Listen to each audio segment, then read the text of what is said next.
Hello everyone, welcome to Astrologer Climate Witness tonight. What I'm going to be doing is reading first a scientific article.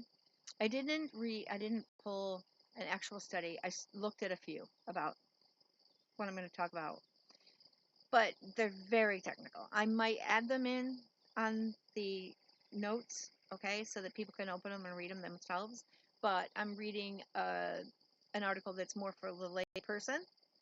And then I'm going to read a very good piece from Astrodienst on Pluto through Aquarius.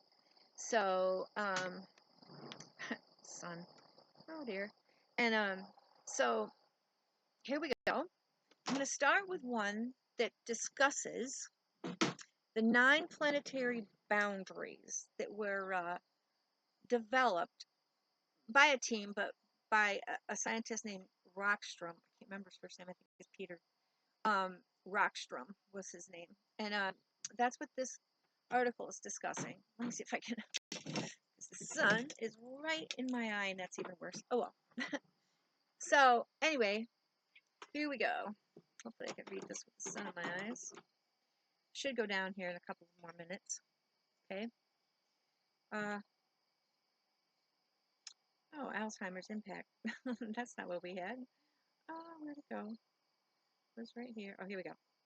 I don't think I sent that one to my messenger, so I better do that before I lose it. And that way I can have it.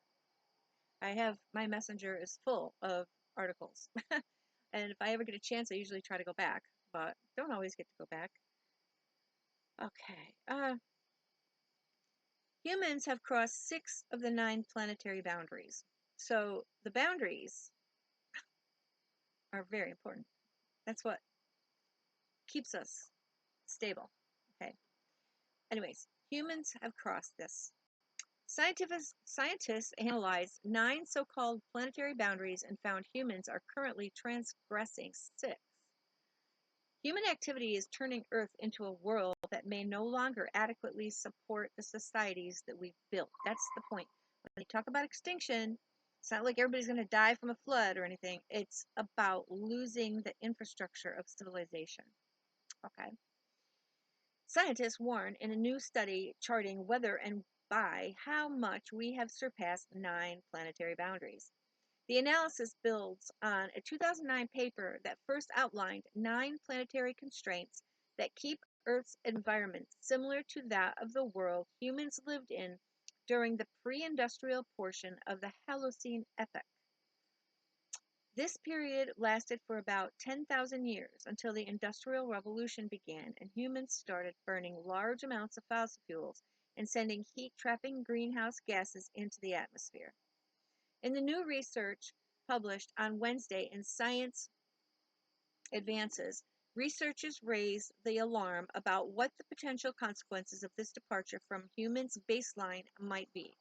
Okay, this was from a year ago, September 2023. I mean, things haven't changed that much. There might be some worse statistics, but okay. It's like blood pressure, says Catherine Richardson, an Earth systems scientist at the University of Copenhagen, who led the new research. If your blood pressure is over 120/80, it's not a guarantee that you're going to have a heart attack. Okay, but it does raise the risk, and therefore we do what we can to bring it down. I'm not sure. I didn't get to finish reading this article. I'm not sure what their lean is. They always come up with the hopium. Okay, oh, we can still fix this. We'll see what this one says. But I'm trying to get the science out there for people to look at. Okay, the new study, because most of them are not going to say, "Hey, we're doomed." You just have to realize. Okay, the new study marks the second update since the new 2009 paper and the first time scientists have included numerical guideposts for each boundary, a very significant development.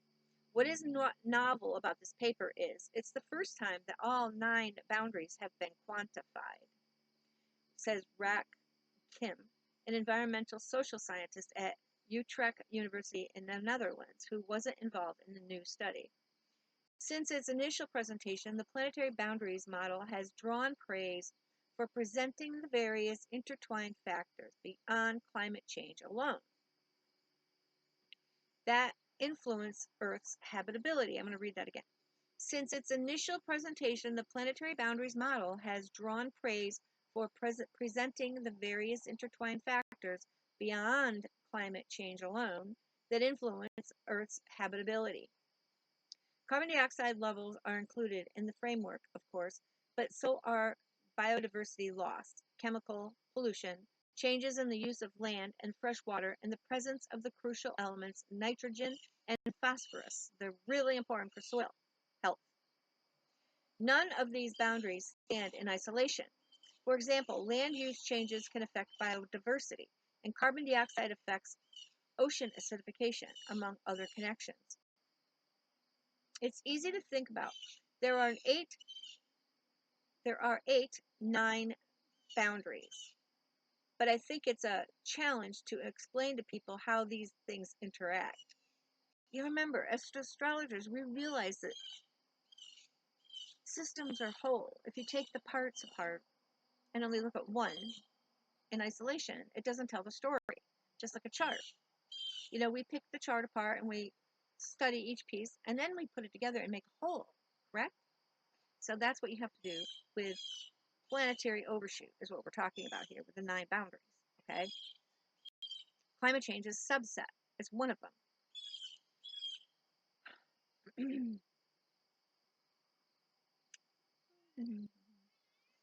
You pull on one end and actually you're affecting something else. I don't think people really understand that, like the butterfly effect, okay? Although the 9 overall factors themselves are the same as those first identified in the 2009 paper, researchers on the projects have fine-tuned some of these boundaries details. This most recent iteration has done a very nice job of fleshing out more and more data, and more quantitatively where we sit with respect to those boundaries, said Jonathan Foley, Executive Director of Project Drawdown, a nonprofit organization that develops roadmaps for climate solutions. Foley was a co-author for the original 2009 paper, but was not involved in the new research. Still, the overall verdict remains the same as it was nearly 15 years ago. It's pretty alarming. We're living on a planet unlike anything humans have ever seen, Foley says. Humans are also struggling to meet the United Nations 17 Sustainable Development Goals, which are designed to address environmental, societal challenges such as hunger and gender inequality in tandem. That was all in parentheses. The new research assesses the 9 boundaries as follows. Among the most concerning evaluations are the flows of phosphorus and nitrogen, which are both widely used as crop fertilizers and freely run out into the ecosystems, wreaking havoc by, for example, triggering dangerous algal blooms. The researchers find that humans are releasing far more chemicals that contain these elements into the environment than the boundary limits the scientists calculated. Another clearly violated boundary is climate change, which the researchers evaluated in 2 ways. First, they considered the atmospheric concentration of carbon dioxide, which is now at 417 parts per million, whereas scientists had previously estimated it. Now, that was last year. It's up from there, okay? And the rate of increase is increasing. So every year we add a few points, but those points are growing. We're adding on a larger amount each year. It's not going down.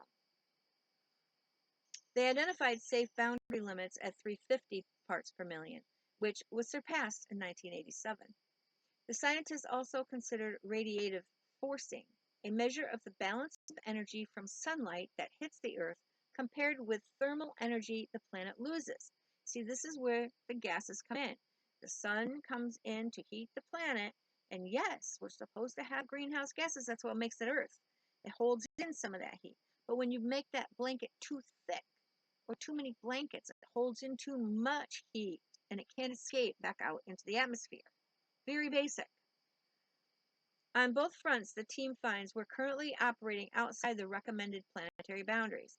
But one of the key messages of the research is that the integrity of the living world is just as important as climate, despite the way climate dominates conversations about Earth's future. Every planet has a climate, for heaven's sakes. There's nothing special about that. Well, they have a climate, but it might not be livable for life or whatever, but okay. What's special is having life. That's what they're saying. Richardson and her colleagues evaluated biosphere integrity, biosphere, it's a very important word, on two fronts, genetic diversity and what they call functional integrity. For the former, they looked at the extinction rate as an approximation and conservatively estimated that the current extinction rate is about 100 times the background rate. Now, there's always going to be an extinction rate, but we're 100 times above that rate, okay? And and that's conservative. I've read much higher than that before, so there you go. And the newly considered factor in the current analysis is the total level of primary production, meaning photosynthesis, around the planet as an estimate of the functional integrity of ecosystems. The team established that primary production was relatively constant across the Holocene. Today, the researchers estimate humans have co-opted about 30% of primary production for their own purposes, effectively through food we harvest and eat. Before the Industrial Revolution, it was only 2%. So they're talking about how much land we use for agriculture. Agriculture is not a natural system. We clear the natural ecosystem, and then we make these fields with monoculture crops. One crop in massive amounts of acreage. That's not natural. The fourth boundary, novel entities, represents the artificial chemicals that fill so much modern life, such as plastic. Okay, you've heard this. Diphenyl trichloroethene, or something, DDT, which dangerously thinned the eggshells of birds, such as eagles and polyfluoroalkyl substances, PFAS. Forever chemicals that scientists have realized are now ubiquitous everywhere. Now they found them in our brains. Autopsies show that microplastics are in our brain. For the first time, scientists quantified this boundary, which they defined as releasing into the environment only chemicals that have been tested for safety. There are none. Look, we've got so many, like, how could you possibly want to make more, or do more, or use more, whatever. The current situation is far beyond that limit. Richardson notes, in the European Union alone, some 80% of human-made chemicals have been used without testing for more than a decade. Another surpassed boundary involves land use. Specifically, the researchers quantified forest loss, and researchers found that just 60% of once forested land remains as such. And they say 75% marks the edge of safety because of forest's role in moderating our climate and keeping it human friendly. In other words, so that we can live in it. The boundary crossed since the previous version of this analysis is freshwater use, a category that now reflects changes in how the researchers approached this boundary. Earlier analysis looked only at what scientists call blue water, which includes surface water and groundwater. In the new assessment, the team also considered green water, which doesn't enter aquifers but is still accessible to plants. Richardson said this is an important distinction.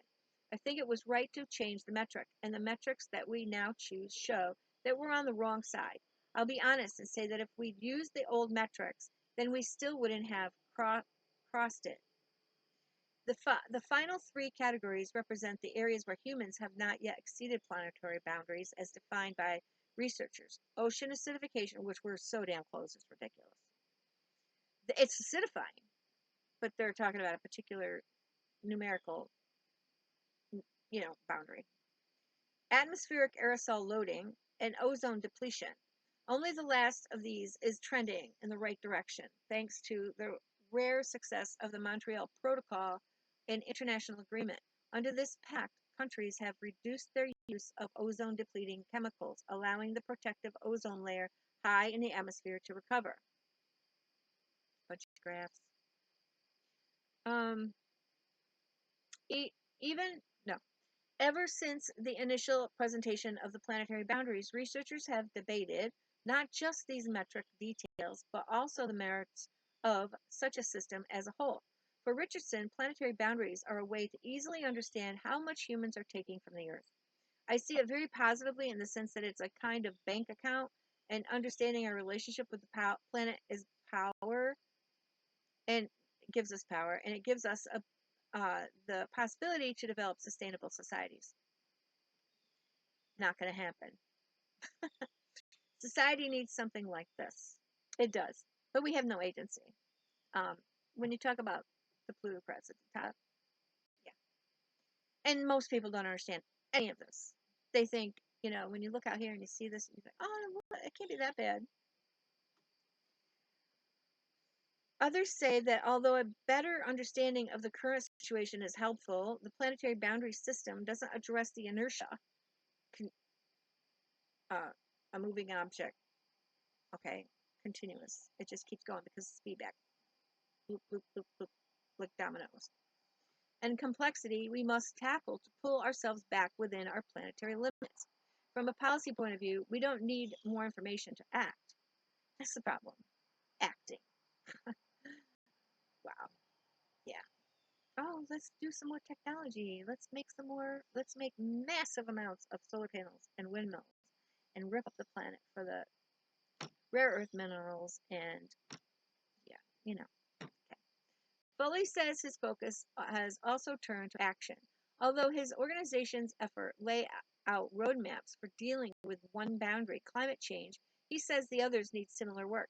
Moving from planetary boundaries to planetary solutions is what I find a really exciting next step. We scientists are really good at describing problems, but we have to get better at framing solutions and showing how they can be attractive and useful, not to just those people who care about the environment, but to everybody. That's the problem. You're not going to find solutions that are likable to everybody. And yeah, there's no, I don't want to be, there's other articles that I read that will show the predicament that we're in. It's not a problem, it's a predicament. It's between a rock and a hard place, catch 22, and we're way too far down the road. And that article was a little simplistic and very conservative. You're not going to get most scientists, although many more scientists now are coming out and saying, throwing up their hands, crying. There's plenty of articles I've read over the last good few years where they cry because they know the things that we need to do are not going to get done. We're not going to do a worldwide degrowth program. I mean, when you have 1,500 jets flying to one Super Bowl, you could do all these regenerative agriculture and permaculture, and you can, try to tweak some of this technology to be more efficient. But as long as you're still doing all the other negatives, I mean, look around your house. Look at the things that you've probably bought over the last few years. Little trinkets or toys for your kids or, stupid, how many utensils have you bought that are, especially those rubber ones or, the plastic ones? It's like humans think they can have anything they want. When I think about the stupid little rubber things or plastic, think about the little rubber duckies. I mean, that seems so innocuous, right? It's terrible. There's so many things like that we make, and people have jobs making them, and all the energy it takes to make them, and all the transportation, and the manufacturing. It's like and digging up the resources to make it in the first place. People, I mean, it's ridiculous. You have no idea. Just think about all that. When I first realized, probably about 2007 or 8, that when you walk into the grocery store and when you walk into a mall, every single thing you see comes from fossil fuels, from oil. So, not just in its manufacturing, but within its body, its physical existence depends on oil. The inside of your car depends on oil. Nobody's ever going to get completely off oil until it runs out. That's their plan. They're not going to get off oil. They say that, but they don't do it. the Biden administration, no matter what they say, they've still produced more oil nationally than what we've ever produced before, between actual oil and oil equivalent, which is like liquid natural gas, etc., the Bakken shale, etc. When they turn it, they do math and they turn it all into barrels of oil. We have more oil produced now than we ever have, because they know that without it, billions of people are going to die. You're not going to get renewables to take the place. There's plenty of articles I've read where renewables cannot get to the heat temperature needed to make steel or other processes, and I'll get to those. I'll get some articles on those. Now, I want to read the Astrodienst article. You know, there are astrologers that come very close to explaining the reality of where we're at. Okay, they don't come out and say. And the one I'm reading, he does say, oh, you know, so many astrologers look at the negatives, and what he's talking about is they look at the negatives in history, and he wants to look at more positive situations, how it could turn out. But, you know, I like the article. I read that one to show you some of the Pollyannish interpretations of things in astrology. See, that's why I'm here. The Pollyannish orientation, even in personal astrology, you don't normally get people to change. Most of the time, I'm going to get a lot of flack on this. Most of the time, the negatives in a person's chart are reflected in their life, and they don't change their behaviors. They might modify slightly sometimes. Some people, a very few, become very conscious and change their habit patterns, and they bring about transformation in their lives. Of course, we're talking about Pluto mostly here, but it's very difficult. And when you do, I mean, people then they'll say, well, my life isn't better. Well, if you came out of where you were and you're different, just because you went through a hell of a lot of pain doesn't mean, astrology didn't work. I guess I'm saying that. It does, because change can be painful. We are here experiencing what we experience, even in the outside world. And the transformations, like all that Pluto through Capricorn, while the earth-oriented situations that we had to let go of that became difficult, the crash of 2008, the housing loss. I'm not saying it was fated. I hate that. If you were doing the right thing beforehand, it wouldn't have happened. So that's what the good of astrology is. If you can look down the road and say, okay, let's not get caught up in the negative behavior patterns that would create the negative in the future. Okay, let's do the right thing now so that we don't have to experience the pain later. Okay, and you still may come through a consciousness raising through a transformation, but it might not be so gosh darn painful. Okay, so if we had not done globalization when Pluto was going through Sagittarius, we might not have had all of the crap that went down in Capricorn. I mean, it was kind of there for decade, but yeah, the Astrodienst article talks somewhat about that. So, and I've just listened to a couple of really good podcasts about the neoliberal beginnings of globalization, and it really started with Reagan and Bush 1 and Clinton, and yeah, it's there's a book I'm probably going to be getting, and I'll read you some of that. Yeah, the guy on the podcast, well, it's Tom Hartman, and I was listening. Most of the stuff he comes up with is really good. There's some things, he's all Pollyannish about fixing climate change, and he doesn't even talk about planetary overshoot. He's all about politics and economics. He doesn't really get into too much else. Yeah, he admits the climate change and all that, but he thinks it's fixable. But okay, here we go.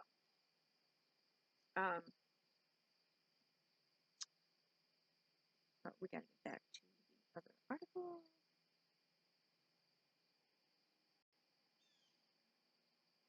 I was going to read some things out of Jeff Green's Pluto. I'm going to save that for another time. Pluto through the second house. Okay. Here we go. Oh, I must have put 2 articles in there. Oh, well. I think one was that science one that I didn't want to read. Okay, here we go. This was in Astrodienst on their website, and you can go there and look at it. Stephen Hofbauer wrote it, and my glasses keep fogging up. I don't know why.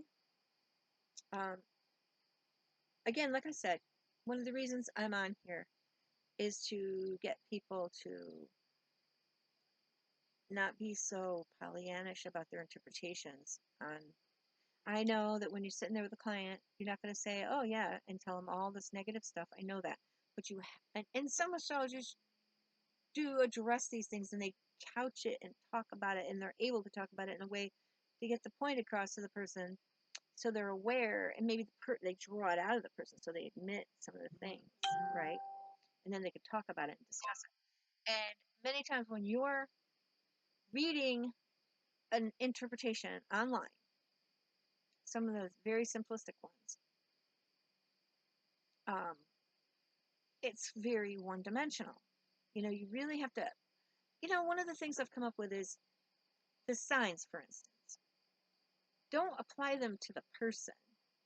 Describe the essence of the sign, and then talk to the person about their life. And they will see for themselves how their life matches up with the essence of the sign.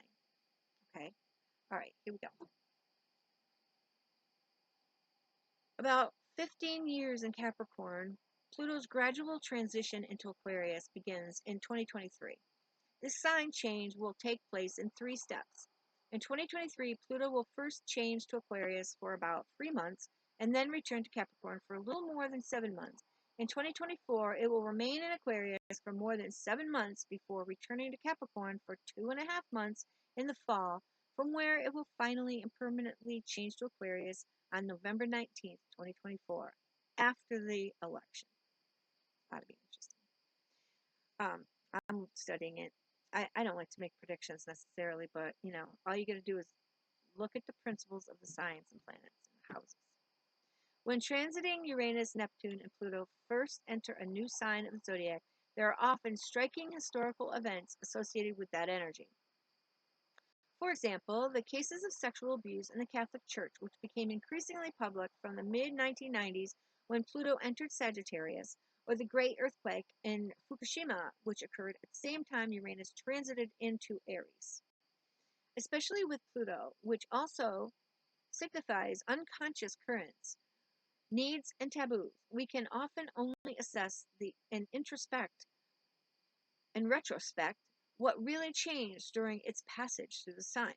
Thus, in retrospect, we can see that Pluto in Sagittarius had a lot to do with sexual abuse, Pluto, in I've said this before, ecclesiastical institutions, Sagittarius, but also with a heyday, Pluto, of globalization, Sagittarius, which suffered an abrupt dampener with the Lehman Brothers bankruptcy, almost simultaneously with Pluto's transit into Capricorn in 2008. With Pluto's passage through Capricorn, we saw many hierarchical institutions and established structures run into trouble, but I wouldn't dare make a final assessment of Pluto's impact while in Capricorn at this time. Presumably, this will become much clearer after Pluto's final passage into Aquarius. The dates of transition, they have all that there. After its final entry into Aquarius, Pluto remains in the sign for about 20 years before moving to the sign Pisces in 2043 to 44. Because of its highly elliptical orbit, Pluto has been slowing down in each sign since Sagittarius. While it stayed in Scorpio for only 11 years, and I've read before in the past, people say, "Oh, thank God," right? Okay. Its transit through the sign of Sagittarius lasted already 13 years, and through Capricorn about 15. It moves slowest through the signs Aries to Gemini, staying for about 30 years each. Wow. Pluto was discovered in 1930 when it was just about at 18 degrees Cancer. This also means that no person alive today has ever experienced Pluto in the zodiac signs Aquarius through Gemini. I knew, well, I can't remember if he did. This is important because in mundane astrology, we assume that new celestial bodies are discovered when humanity has crossed a certain threshold of consciousness. The Plutonian energy came into focus of collective attention in 1930. It's true that the Plutonic energy, is often associated with the rise of National Socialists and with nuclear fission, plutonium, and it's mainly interpreted negatively. However, I now believe that this is a little too superficial. Remember, I've always said, you got to look at both sides, positive and negative, like a coin, but there's also some gray in between, and then they're both happening at the same time, especially in people's lives and in mundane astrology. Positive and negative happen at the same time. That's what you have to keep in mind. However, I now believe that this is a little too superficial. Pluto has mainly to do with ideas. I don't know about that one, but with images, entanglements, and taboos. Power. He didn't say power, but that's really what it comes down to. Emotional power. That's what Pluto and Scorpio are about. Okay. Taboos, yes. I could see entanglements because people with a heavy Pluto or Scorpio, they know how to manipulate. They know how to use your weaknesses. They're very good at that strategic thing. The more unconscious a person is, the more dangerous their life is, and the more dangerous they sometimes are for others. And when I just said what I just said, please don't take that as I'm saying that about every single Scorpio. But everybody does that to a very minor degree. You know how to do that. You know how to get under somebody's skin, and it's the amount that you do it and why you do it. And sometimes you're not even conscious that you're doing it, right? Be careful. Just be open. For the collective of humanity, the discovery of Pluto may have to do primarily with the exploration of the unconscious. And so the United States is coming to terms with all of this too. What is underneath our national identity? Well, a lot of racism, first of all, a lot of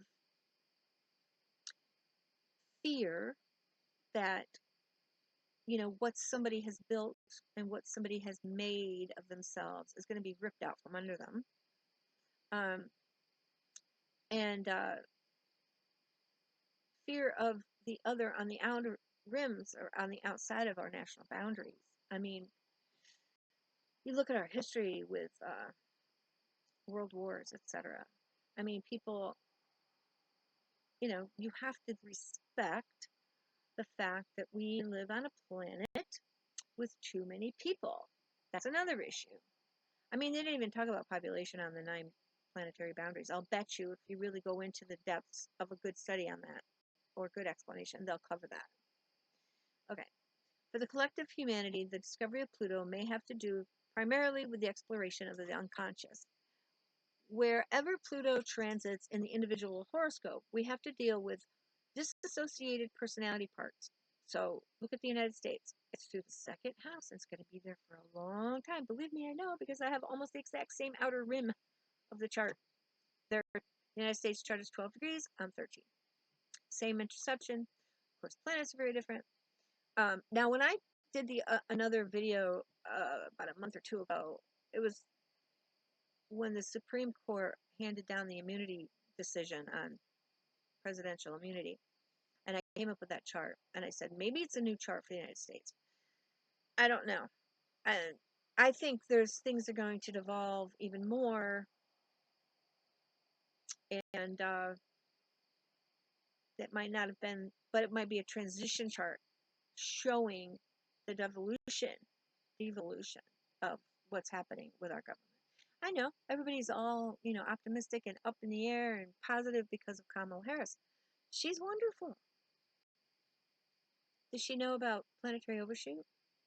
She may have a clue. Does she know about climate change? Yes. Does she know how bad it is? Probably. Especially if she's running for president. Presidents must know.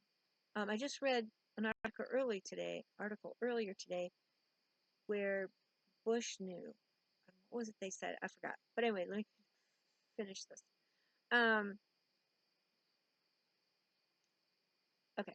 Wherever Pluto transits in the individual's horoscope, we have to deal with disassociated personality parts, with shadow projections, and with all the ugliness in ourselves. And so with the United States, going through the second house, I'm talking about our values as a nation, are changing. And people are not wanting to let go of that Capricorn value that's all about material assets that we have as individuals, families, and as a nation. We have to let go of that orientation. And Pluto through Aquarius will, instead of the hierarchies that the United States had built their monetary system on and finances, and the class system that we have that we won't admit to, things are going to level out. There's the pain. And how that comes down is going to be a good guess, but it's not going to be good. Only where we cannot stand this at all, we need the psychological mechanisms of disassociation and enemy projection. Oh my God, are we doing that? Holy crap. And against this background, also the phenomenon of totalitarian ideologues might become explicable. Also, the persecution mania, smelling conspiracies, and general distrust of other people often has much more to do with individual fears, suffered humiliations, and offenses than with external enemies. That's very true. Feelings of power and powerlessness are also a domain of Pluto. Where I feel particularly powerless myself, I like to smell conspiracies because in this way I can restore the feeling of power, of being smarter, and of self-efficacy. A first attempt at interpretation. There seem to be a lot of expectations attached to Pluto and Aquarius. While some expect the final decline and destruction of our culture, if he only knew more of the science on climate and planetary overshoot. Apparently, this person doesn't really know the depths of that. Okay. While some expect the final decline and destruction of our culture, others are full of hope in view of supposedly dawning Aquarian age, in which everything would be all harmony and love. Such expectations or forecasts tell a lot about the people who make them, but as good as nothing about the astrological connections. In connection with Pluto and Aquarius, astrologers are also very quick to make reference to the French Revolution, which took place during Pluto's last day in Aquarius. However, the French Revolution did not take place until 12 years after Pluto first entered Aquarius, and it is also a bit strange that astrologers seem to have a negativity bias. Bias is the term used in science to describe a systematic error. When astrologers interpret constellations in mundane astrology, the first thing they do is check the ephemerides when this constellation has occurred before. There is nothing wrong with that, because people have been doing that for over 4,000 years, as far as we know. However, most mundane astrologers seem to only ever look for wars, uprisings, revolutions, epidemics, and natural disasters when it comes to events of the past. Hardly anyone asks what was the positive result of the historical constellation and what might have been the potential. I kind of get what he's saying. The latter is actually the more interesting question. If we ask it as astrologers, otherwise we run the risk of always projecting only our own projections, wishes, fears, and anxieties into the future. I try to be very careful of that. But I've been studying climate change and planetary overshoot for 20 years. I've read lots of stuff, scientific stuff. So, okay. Astrologically, Aquarius has to do with the subject of change. That's the whole nutshell right there, change. If Capricorn was about fixed structures or established structures, laws and rules, Aquarius is about breaking rules, balancing differences, justice and freedom. I like that. If we look at the consequences of the last transit of Pluto through Aquarius, 1776-78 to 1798, for example, it brought an end to the estate-based society. A clear separation of church and state, and human and civil rights were formulated, and freedom of trade was introduced. For the rulers, this must have been quite an uncomfortable time. The idea of freedom and equality spread throughout the world and caused some royal houses to take even more restrictive and brutal action against their own subjects. Bingo. So, it's not all going to be butterflies and rainbows. Quite similar to what we experience today in Iran or Russia, for example.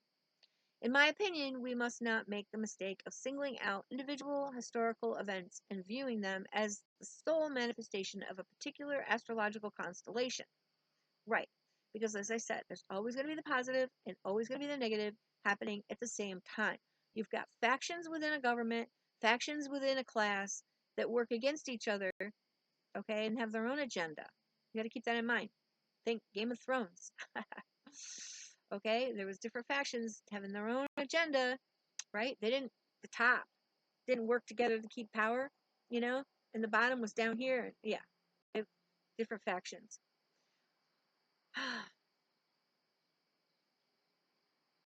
History and humanity itself are much more complex. With Pluto's entry into Aquarius, total chaos will not immediately erupt, nor will eternal world peace and pure bliss.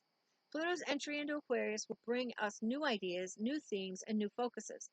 We will become more aware of inequality and injustice. Our focus will be on independence and freedom, emancipation, renewal, decentralization, and networking.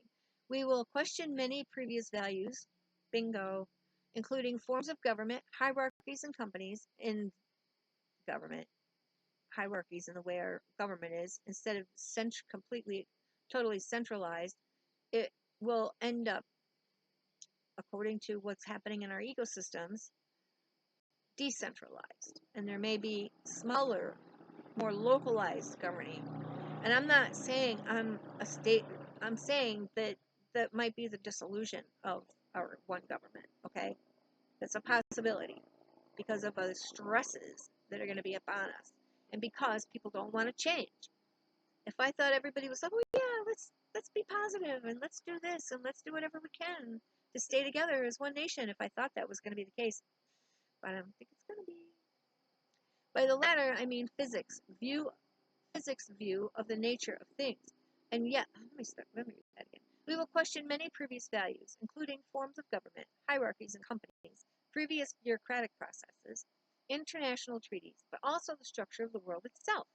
By the latter, I mean physics' view of nature of things, and yes, if the imbalance is too great in some places, that could also lead to revolutions and uprisings. He's admitting it. He's saying it right out loud. Because, it's Aquarius, come on, and Pluto. We could also take the structure of the internet and social media to be Aquarian. It is true that there are also efforts to centralize data or even to bring information on the internet under control. That's very Plutonian, power-oriented, centralizing it, not good. And in science, yes, I am a very science-leaning person. And when it comes to climate change, I was just listening to somebody the other day who I appreciate most of what he says. But he's saying, again, don't take this wrong. He's saying, in order to address massive problems like climate change, you need a central world government. He's saying for a problem that's like hospitals and policing, you need local government. He's saying that the tools for fixing these things have to match the region, the locality. But if it's global, you need a global government. Nobody's going to go for it. You're not going to get people to understand this, and they're going to revolt. Nobody's going to go for that. If the global economies and global governments are still more or less standing in, say, 15 years, when the very young now are born, or maybe a couple more years, when a few more babies with Pluto and Aquarius, they may understand that.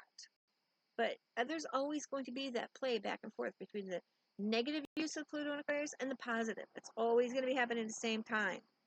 Okay? I guess you could say it's equivalent to that old story of the the battle between good and evil, right?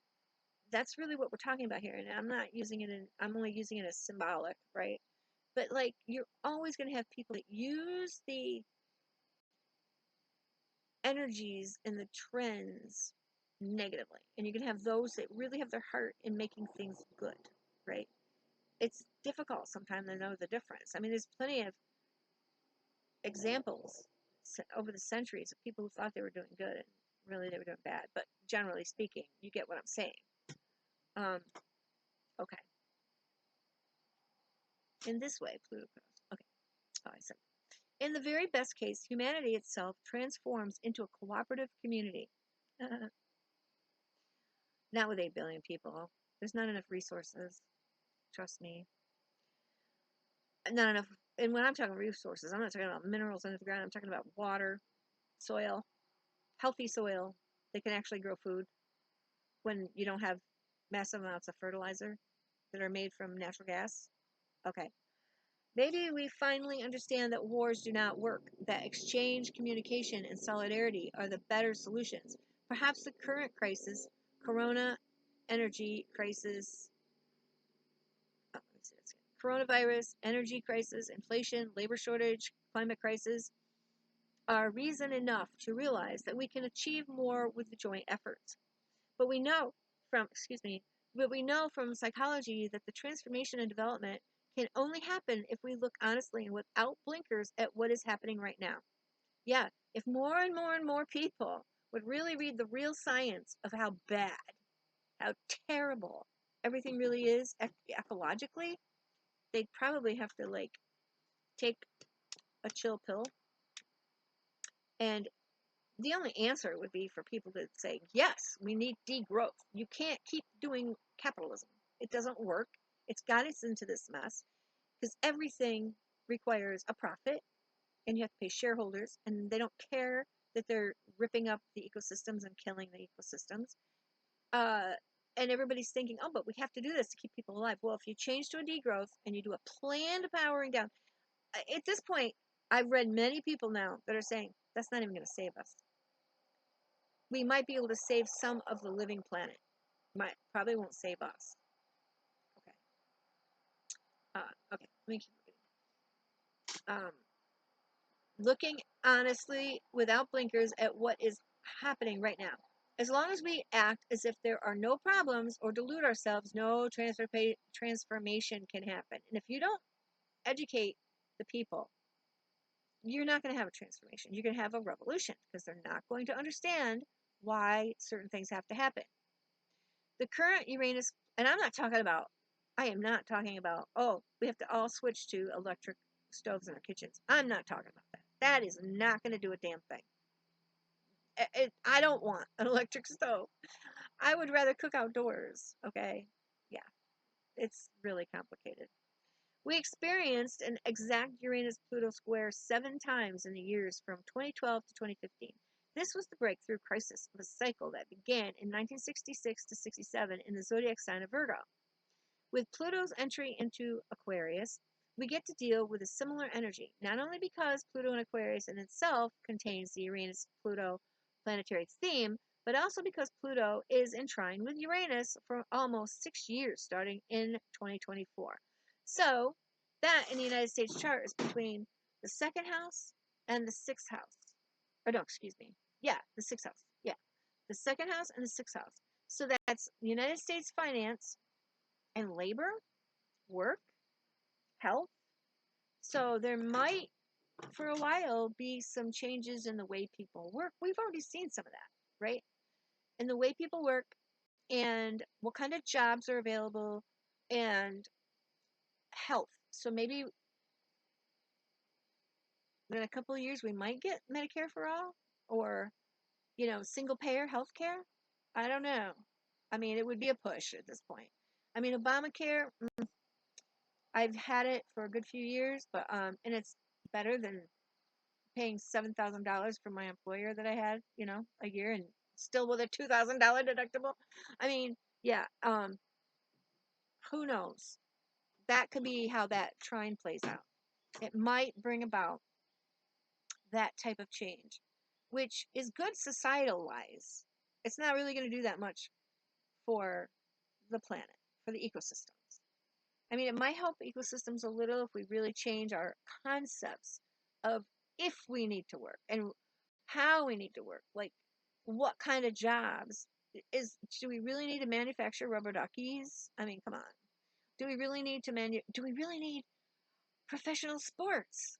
Wow. Do we really need it? No. It's really energy, intensive, and it creates a lot of CO2. If we could get rid of the jobs that are destructive. Okay, I'm getting carried away because I don't think that's going to happen. You're not going to get rid of Lockheed Martin, and you're not going to get rid of Boeing, and you're not going to, yeah.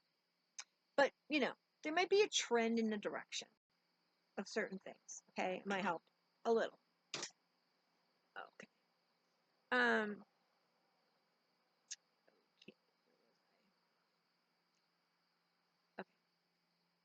Not only because Pluto in Aquarius in itself contains the Uranus-Pluto planetary theme, but also because Pluto is in trine with Uranus for almost 6 years, starting in 2024. This trine is within an orb of less than 5 degrees from the summer of 2024 and does not leave it until the summer of 2029. From the 26th to 28th, the trine becomes exact a total of 5 times. But even in the summer of 2025, the trine is already so close that only 7 minutes of arc are missing for exactness. So we can rightly say that the Uranus-Pluto trine, besides other important constellations like the Saturn-Neptune conjunction in 2025-26, will shape the whole rest of the decade for the summer of 2024. I am not really looking forward to Neptune and Aries in this country. It'll be in the country's 4th house. I mean, it was bad enough in the 3rd house for the United States with all this religious fervor that's going on. I don't really see that as being a positive. I mean, like I said, there's always going to be some positive, but we'll see. Pluto-Uranus is an energy of extremes. Under such constellations, we do not want to hang on the status quo at all. Let us think of the revolutionary energy of the 60s, the equality of the sexes, the more ecological worldview. That was only a beginning, didn't go very far. A freer handling of sexuality, a very widespread rejection of war, and a reemerging of spirituality were some topics of that time. Much has been achieved in some areas, and in others we are well on the way. But of course, there is still much to be done. In the years of 2024 to 29, especially many constructive steps should be possible here. The waxing trine of cycle is about creative expression and concrete application in the outer world. The energies of Uranus and Pluto flow into each other much more harmoniously here than would be the case with the square. Rudyard, 1980. Dane Rudyard. I've got a couple of his books. Pluto in Aquarius shows us particularly clearly where there is inequality, injustice, lack of freedom. And we've got that. I mean, most of us. There are plenty of people who still do not understand many things, how it's expressed, why people are, making a point of it. They don't get it. We also live in a collective plutocracy where it is no longer politics that determines what happens, but very powerful corporations. So Pluto in Capricorn is not done. We can see that it's coming back, or it is back now. But Pluto in Capricorn, could have really wiped those types of things out if we let it.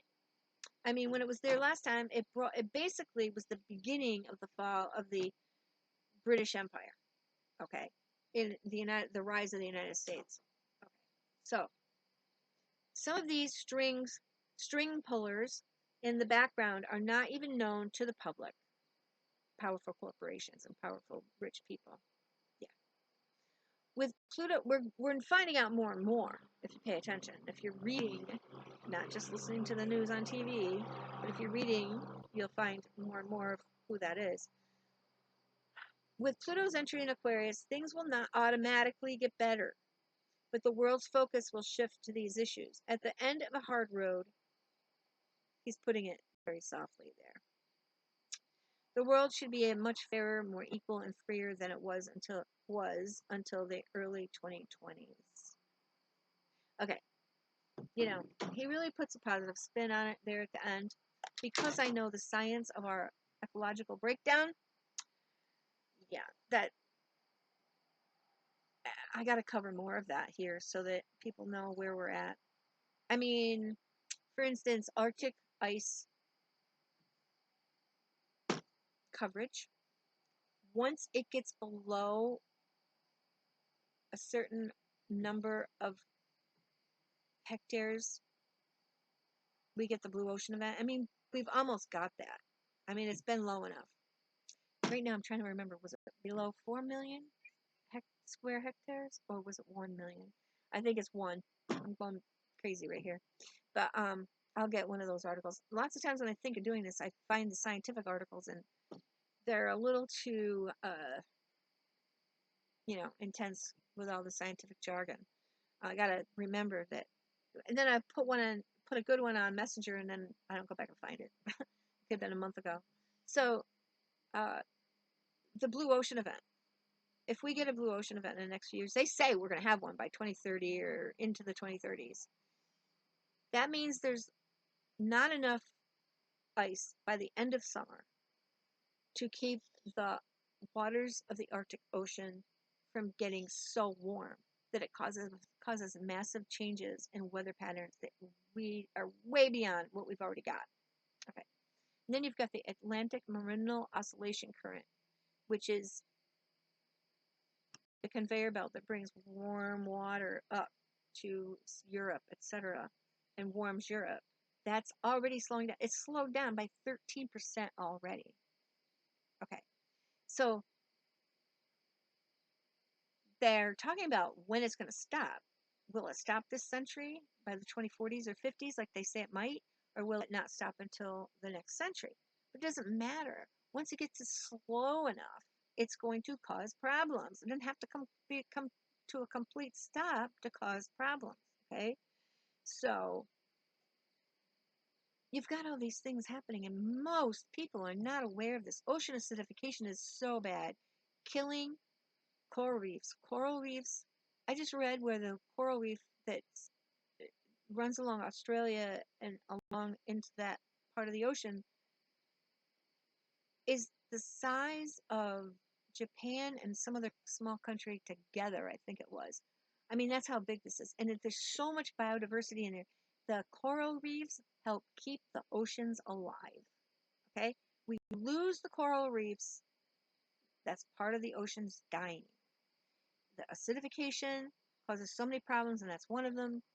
And then when the ice on land melts in the north, in the Arctic, and in Greenland, and that cold, fresh water runs down into the ocean, that's part of what's causing the problem with the AMOC, the Atlantic Meridional Oscillation Current.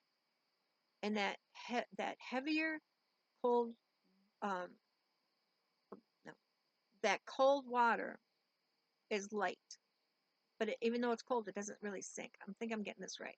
I've read it enough. Um, when that conveyor belt brings the warm water up to the north, then it mixes and it goes down. And it's, like I said, it's a conveyor belt, and it goes up and around, right? Well, that whole process is stopping, and it's because of the melting of the fresh water into the ocean. That's part of the problem, okay? That's what's causing it. When you're talking about this, you're talking about massive amounts of water. You're not talking about a little bit. Melting. I mean, Greenland's melting so fast.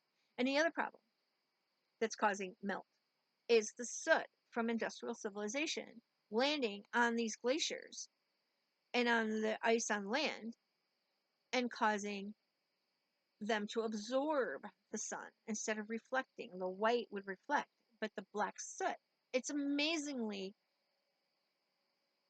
different than people could ever imagine, that how much of this soot is on these glaciers and on this ice.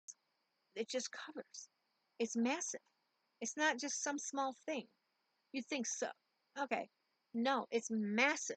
And it's making massive changes in the way the sun is or is not reflected off these glaciers. That's another way that it's melting. Okay. I'm going to have to stop for now. Oh, look at that, 59 minutes. But I hope that this was good. Anybody that wants to jump on here and ask questions or have a discussion, please feel free. Okay, so thank you for coming to Astrologer Climate Witness, and I will see you next time. Bye.